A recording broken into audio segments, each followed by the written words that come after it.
coffee is, I believe, one of the most powerful things in the world. And the fact that it started there, it was almost like it was an outpouring of the heart of the world happening for the people from Ethiopia. So thank you.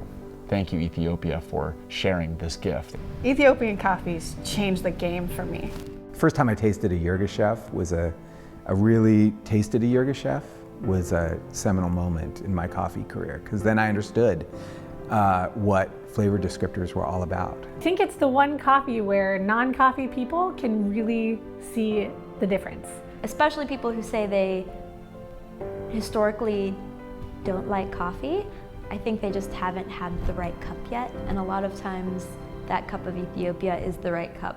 There's so much fruit, there's so much citrus. And that opens the door to a conversation about coffee's nature as a fruit and the discovery of coffee in the forests of Ethiopia. That burst of aromatics is what can draw you into the cup and what can really distinguish it from any other coffee you're about to experience. Something's going on in this cup of coffee that isn't what I'm used to. And I put the coffee down and I go, Celeste, there are berries in here. Like, what? No, there's no way this is real. And at that point I realized that everything I knew was great, but there was so much I didn't know, thanks to Ethiopian coffees. It's just different. And even within Ethiopia, there's so many different regions that just taste different from each other. It gave me that first understanding for what coffee really is and what it could be. And it's always sort of like it's like a treasure hunt to find like that one coffee that I can just drink all the time, forever. There's not one set profile for taste descriptors. They can be very light and tea-like and citrusy, but can also be very big-bodied and fruity. And roast can really accentuate or transform some of those flavors, and that's what's so exciting about Ethiopian coffee, is that you can do so many different things either by themselves or in blending that delivers a coffee that is unlike anything else in the world. It has a little bit of everything in it, and that's because everything came from Ethiopia in the first place. You're at the center of origin of coffee and culture and music and our species. Ethiopia defined, continues to redefine and transcend what it means to have an experience in a cup. Starting in coffee, I was always curious to know why coffees tasted different from one another and why they tasted the way they did, and coffees like Ethiopia sparked that curiosity and enthusiasm about it. I consider it like a tool bag, as a tool in my bag as a barista. You know, anytime someone's coming in like, hey, I heard you guys have good stuff, like, what do you got? I just whip out my Ethiopian coffee, and like every time they're pumped.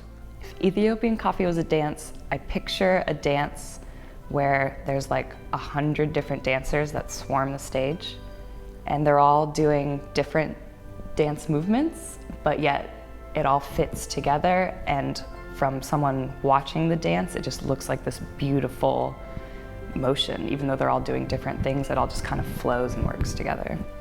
If Ethiopian coffee was a dance, it would be all of the dances. It'd be a very happy dance.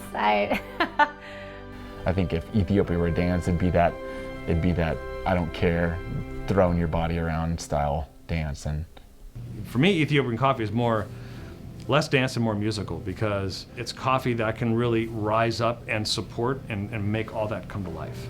could be like a really classic ballroom waltz, or Ethiopian coffee could be dancing to some booty music. Like, it could be getting down too. It's classy, but it's also funky. So Ethiopian coffee does what it wants. It would definitely be the Beyonce's Dance from Single Ladies, because it's true. If you love it, you should put a ring on it, because like, that's special coffee. Thank you for turning so many people onto coffee as a beverage, as well as me onto a career. Amaseganalo. Thank you, Ethiopia.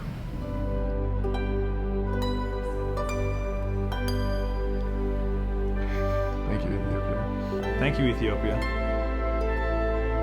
Thank you, Ethiopia, and we love you, and we love your coffee. Thank you, Ethiopia, for reminding us to honor our heritage. Thank you, Ethiopia. I do what I do because of the adoration of what I know in coffee and what I know in the people who grow coffee. And this is the land of the beginning for us all. So, Amasaganalo.